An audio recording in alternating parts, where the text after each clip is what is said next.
Hello and welcome to Wolfman Gaming. This is my Scorn Platinum Trophy walkthrough and this is Act 3.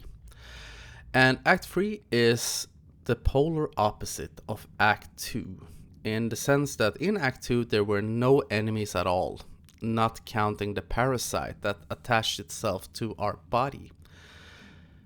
Because all the enemies were probably waiting here in Act 3. This is potentially a very action-packed level, and it was more or less the bane of my existence on my first playthrough of this game, and that was because I approached this, I would say, the wrong way the first time I played through this game. And I'm going to tell you more about what I mean very soon, because now we're going to be introduced to our first real enemy, not counting the droids in Act 1. Over here to the right, you see a four-legged creature waddling towards us. That is an enemy called a worker. Workers aren't very quick, but they spit. They spit out some kind of acid-looking thing. And if you try to attack them with the jackhammer, it will take 5 hits of the jackhammer to take out a worker. And doing it without getting hit by the worker is very hard, I would say. Because jackhammer can only do 2 hits before it needs to recharge. So we are gonna avoid them as much as we can. And one very effective approach is to hit them once, just to stagger them and run away. Like here we have a worker that comes crawling out when we rotate this thing. And you can see they are very slow, so I'm just gonna run away. And he's gonna try to follow me, but he will not succeed. And on your path back, don't linger for too long, because there is a new enemy type over to my right. That is called a chicken. Chickens also spit. I would say they are more dangerous than the workers, like we saw there. But they go down in 2 hits. And the reason chickens are more dangerous than the workers, they are a bit more aggressive, and also they spit a further distance than the workers do. But the thing is, this has gotten a lot of criticism for its combat, and I criticized it a lot for its combat on my first playthrough, because I approached this the wrong way. Because when I got to this level and I started facing off against enemies, I thought to myself that it was an action game. I forgot about the fact that this is a puzzle game. And the game punishes you, I would say, for going into combat without being prepared, or for attacking at all, which is not a completely correct term. But as I said, this is a puzzle game, and the combat sequences, or at least in this level, first and foremost, are part of that puzzle. Because all the enemy creatures have the spatial awareness of Helen Keller. They are more or less deaf and blind, and they have a very short attention span. Because enemies in this game, for the most part, there are a few exceptions, especially in Act 4. But enemies will not chase you in this game. So I have a theory, which I'm going to tell you about. Here, there is a worker coming in from the left, and I'm going to lure him a bit up into this corridor. And then I'm going to smack him once with the jackhammer and run away. Because that is a great strategy to employ against workers. That you just hit them once because they get staggered and you can run like the wind. And they are very much like out of sight, out of mind. And since they are so slow, he might be trying to track you. I'm not sure. But Before he's gotten 3 meters, you are 2 area codes away. And I have a theory on why the enemies in this game are so passive. And that is because they are not enemies. And you might be thinking, what are you talking about? What's wrong with you, man? They're attacking me. And I would say that no, they aren't really attacking you as a player. They are defending themselves. Because I have a theory that you as the player are the aggressor. Here, interesting thing to know, I don't know if I mentioned this before, but your bug and its first aid functions. It is divided into two parts of four. And if you have used up any on the first section, so to speak, it will only fill up the ones that you have used on the first section. If the first section is full and you go to a first aid station, it will fill up the other 4. If that makes... Hopefully you understand what I mean. Sometimes I have a problem expressing what I'm trying to say. But going back to my theory about the enemies, is that they are just defending themselves from an aggressor, in this case you.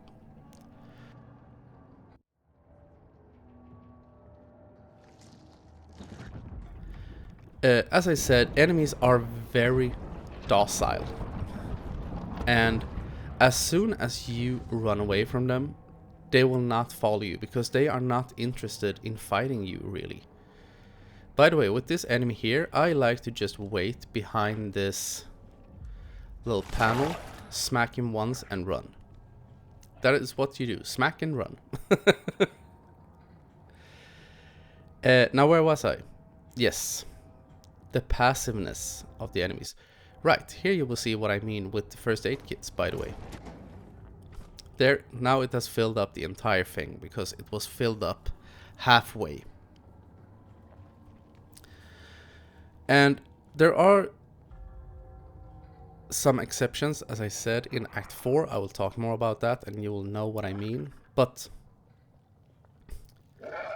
here we have, or when an enemy enters a room, they have, at least here in Act 3, they usually have an entry point and an exit point. And if you do not disturb them in between those 2 points, they will leave the room, they will despawn, and you will never hear from them again. And I think that is a really fun mechanic. And I would say that the developers tricked you. Also, when you're running into this corridor, there will be a worker coming down the wall. I make a mistake, I try to just run past him, which doesn't work, I get stuck. So make sure to smack him once to stagger him and run like the wind. Also, when you get into that room I was just in, make a hard right immediately up the corridor, because there is a dangler hanging from the ceiling. And the dangler is a tentacle that also spits on you. Basically all the enemies in this game spit. Or 3 out of 4 enemies do. There is an enemy called brutes. And they do not spit, they thankfully only have melee attacks. But I will talk more about them when we reach them. Which will be further on down this level.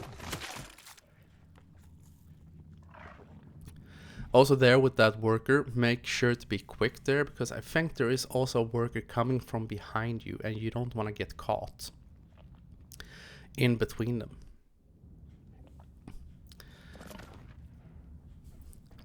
And here, when we activate this handle, this elevator is gonna start moving up and down. And the first thing we are gonna do is run straight across over to the other side. So when you get into this elevator, just be quick. As soon as the gates open, run through. And our good old friend the Parasite makes his presence known, in case we have had forgotten about him. And now we are gonna pick up our first weapon. We are gonna pick up the gun, or the pistol, whatever you want to call it. And it's in here, on the room to the left. First, I'm gonna go to this ammo station and pick up the guns for it, and they get loaded into your bug. Like so. Then we do a 180 turn and over to this weapon locker on the other wall and pick up the gun. And I don't know if I mentioned it, this gun is quite effective. It will take down a worker in 3 hits instead of the jackhammer's 5. But as I said, we are gonna steer clear of any hostile situations as best we can in this episode. And when you've picked up the gun, make sure to run back over here to the elevator. Because I don't know if you can see it, but in the background you may see a chicken moving and a worker. Because when you've picked up the gun and the ammunition, 3 enemies will spawn in. I think it's 2 chickens and a worker. And here I can show you exactly what I mean about their entry and exit points. Because this worker is waddling our way. He's gonna go over to that pile of flesh or whatever it is on the left, and he's gonna leave.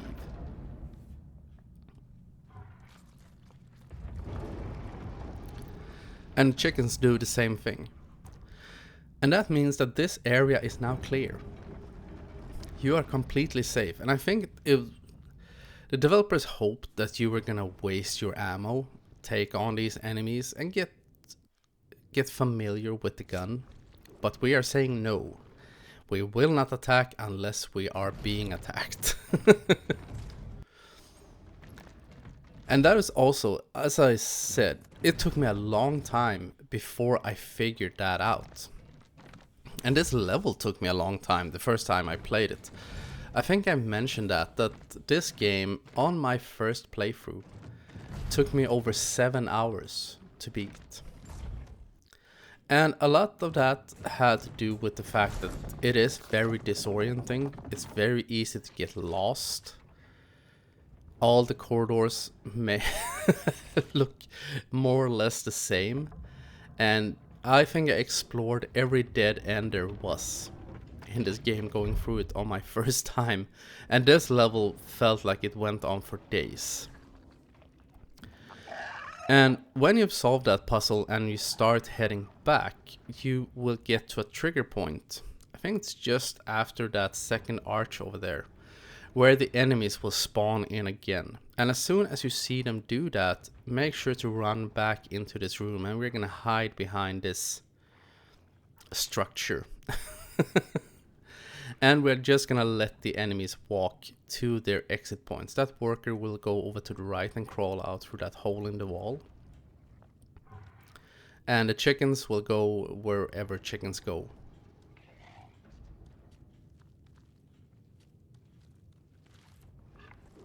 Like so. And now we're safe to head back to the elevator once again. So do not take the Doom Guy approach. You will run a great risk of having a really bad time and taking a lot of damage. Trust me, I know, because that's what I did on my first playthrough. And it was insane, now looking back at it, how long it took me to actually... Because I enjoyed this game, even on my first playthrough. I found it to be intriguing. It's probably the best word for it. But I also found it to be so hard because it was so disorienting. I thought the combat was, as a lot of people have said, horrendous.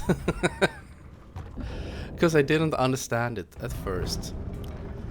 And I had to more or less force myself to play it, which is a sad thing to say, even though I found it fun, but at the same time so very frustrating.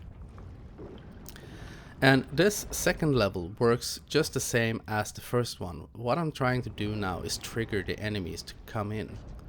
And the trigger point is just around here.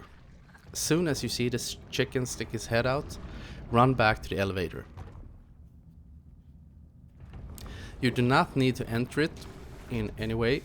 Just stand over here and all the enemies will go on their merry little ways and leave the area. And while we're waiting here, I can tell you about a project I undertook quite recently that will not feature on the channel, and I think we'll all be very happy for that. Because I experienced some problems with one of the controllers for my Xbox Series X. I bought a pre-owned Xbox from a guy this summer, and he forewarned me that there was a few problems with the X button on the controller, so I bought a new one. And one night I was sitting here, I pre-ordered Stalker 2, and I was sitting down to play it, and I had the controller with the sticky button. And that became quite a hindrance playing that game. I could have just switched controllers, but I didn't want to do that. Now, here in the video, I was just being paranoid, wanting to make sure that all the enemies had left before I started this puzzle. But I was thinking to myself, should I buy a new gamepad or should I try to fix this one? Because I watched restoration videos. I can do this. How hard can it be? And I figured to myself, I decided to be a little bit cheap. Because I thought a new controller will cost me around 600 crowns, which translates to, I think, like 45 pounds or maybe $55. And I can buy a toolkit needed for this for under Swedish or under 100 crowns, so like a fifth of what a new controller would cost. So I figured to myself, I'm gonna try to fix it. I ordered a little toolkit, it arrived the next day, and I started picking apart my controller. And I could have used YouTube videos to my aid. I didn't do that because I figured I'm gonna fix this. And the interesting thing with controllers, by the way, here, same procedure as last level, Miss Sophie.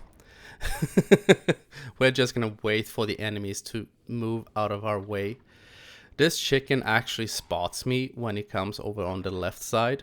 And if he does do that to you, just start legging it just like I do. Do not engage him, it's not worth it. But going back to my controller repairment project, I picked it apart, and what I didn't know going into this was that a soldering gun would have made things quite a lot easier. I quickly became aware of that. And I have a soldering gun, or my girlfriend has one. It is not as much a soldering gun as it is a wood burning tool, but it says on the box that it can also be used to solder. But I didn't want to use that because I was afraid that I would break something, so I decided to try to work around it. And the thing is, the circuit boards are connected via wires, and the wires are quite short, but I managed to slowly get my way, make my way into the controller. And the thing is, going to the buttons, you open it from the back, so you have to work your way all the way through the controller to get up to the front and detach the buttons. And I did, I cleaned it out, and there was some kind of gunk, probably something has been spilled into that little opening or something, and put it back together.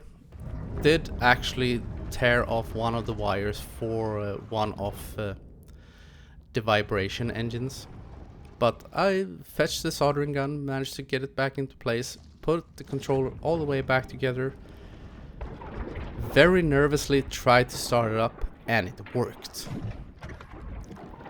Worked beautifully. I had to hold down the X button, or the Xbox button, to start it up for a few seconds extra for it to boot up, but it worked like a charm. I started up Stalker 2, tried out all the buttons and the vibration worked, everything was peachy. And I was super happy, like, who needs to buy a new controller? I'm a real Isaac Clarke level engineer. And the day after I sat down again, I wanted to continue playing my game.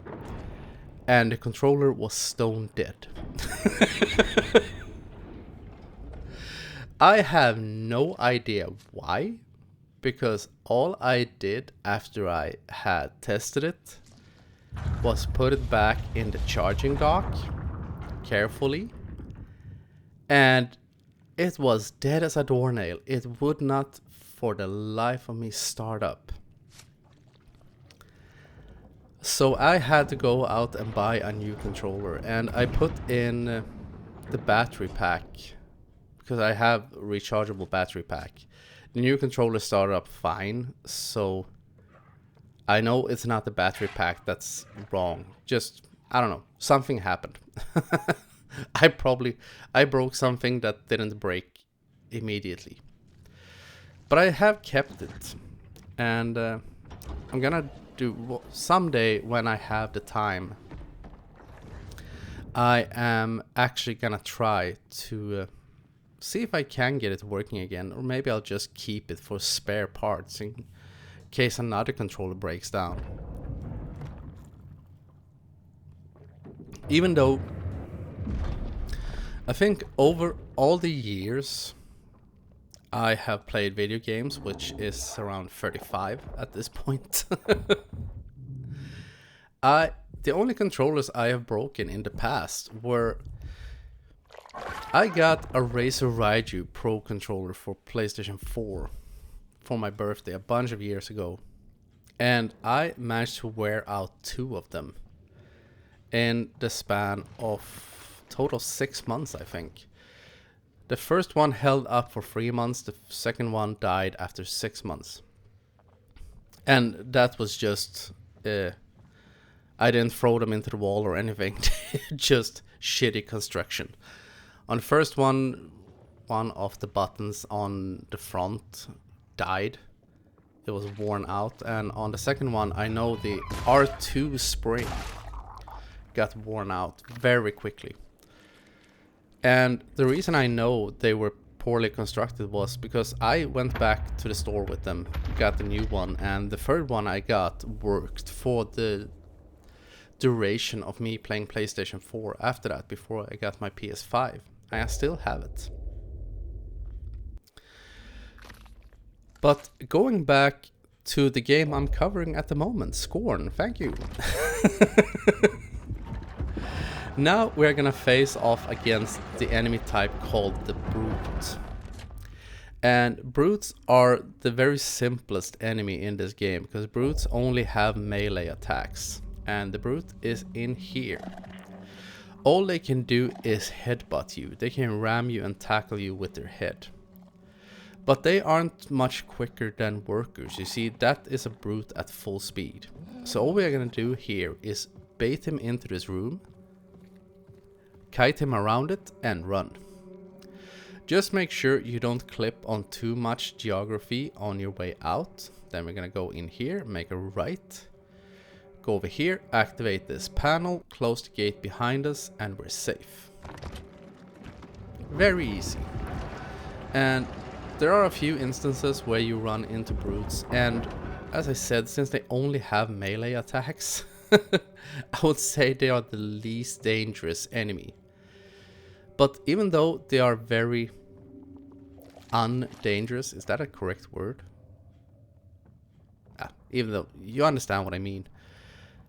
Even though they are not as dangerous as spitters or workers, you do not want to get close to them, because if they headbutt you, it hurts. They pack quite a punch in that big colossal head they have.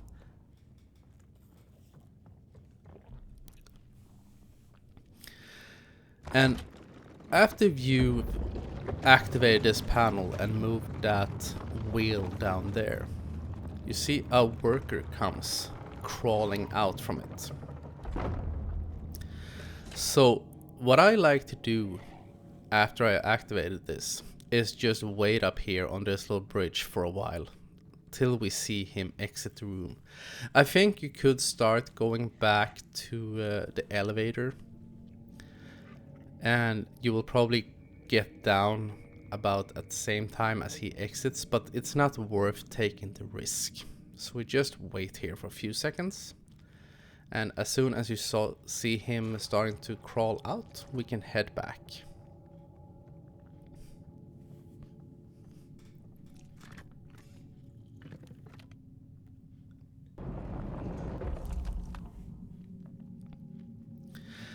And now, as we're going back, we are gonna encounter the brute again.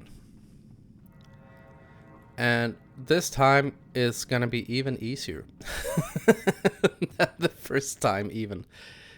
You may not think that that is possible, but it actually is. So first we're gonna activate this gate so we can head through. And we are gonna upgrade our key handle once again. Get it up to, it's like tier 3 or 4. Also, with your guns, always make sure you fill the entire clip of your gun, because the aids, so you can max out your bug at the aid station, or at an ammo station, sorry. And ammo stations work like so. If you don't take out all the bullets, by the way, here's the brute again. The only reason he's headbutting this or ramming this gate is because I was a bit quick. If that happens to you, all you need to do is back away and he will go out of sight, out of mind. And now we're just gonna wait for him to move over to the other side of this room before we open the gate. And depending on where he is, since he is in a position that he is right now, I'm just gonna head for the exit. Otherwise, move in behind him, try to grab his attention and just loop around the room, going out. But ammo stations, if your bug is somewhat loaded already and you don't get all the bullets from an ammo station, you can go back to it and refill after you have used your gun, just so you know that. They work differently from aid stations, because an aid station, if you have activated it once, it is, so to speak, depleted. And speaking of which, when you get into this room, make sure you go over here to the right first, because then the parasite will attack you. And as always, when the parasite does attack, you will lose a little bit of health, like so.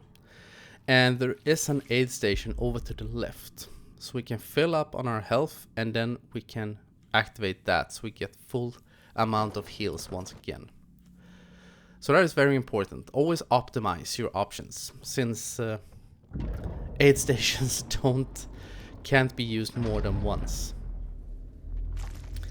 And now we're getting very close to the end of this level, but here we have a dangler that I talked about before. Danglers are these tentacles hanging down from the walls.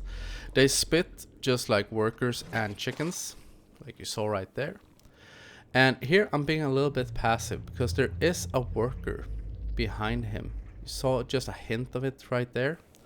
So we're gonna back up a little bit and let him leave this area, which he will do over there to right. He is a bit cautious. He might know that we're here, so we give him a little bit of extra distance. And then he leaves. And with this dangler, just make sure to line up your shot before you take it. Make sure you don't accidentally hit this pile of flesh. And they go down in one hit. Very, very easy enemy. And all that remains now, the only hurdle to get past in order to get to the exit, is one more brute. And he is over here, around here to the left. So get his attention, run away. He's gonna start chasing you, and I like to run over to around here. And he will lose track of you and start heading back. So we are just gonna sneak behind him and wait for him. If you want to, you don't have to do it this way. It will take 6 pistol bullets to take out a brute. So if you want to do this more quickly, that is a way you can do it. Just shoot him and make sure that every bullet hits, because 6 bullets is what it fits in an entire clip. So you don't want to end up in a situation where you're out of bullets and you have a pissed off brute behind you. But I prefer this strategy here. We're just gonna take our time, and he is gonna move into that corridor, and that is our exit.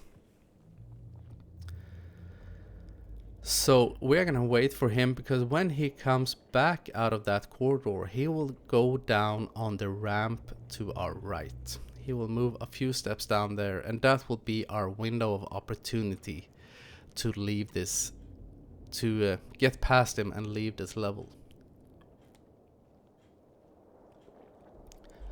So once again, we just play the waiting game.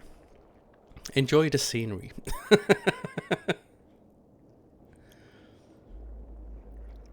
Come on, big boy. There we see him. So he's gonna move down a few steps and he will stop. And that, I think, is as far as he will go down. And then where you see him stop, I like to take a few steps out and then we run. He will notice you, but he will have no chance of catching up, and all you have to do is run in here, pull the lever, and you have beaten Act 3. So I want to thank you so very much for watching, and I will see you again in my next video. So until next time, this is the Wolfman signing off.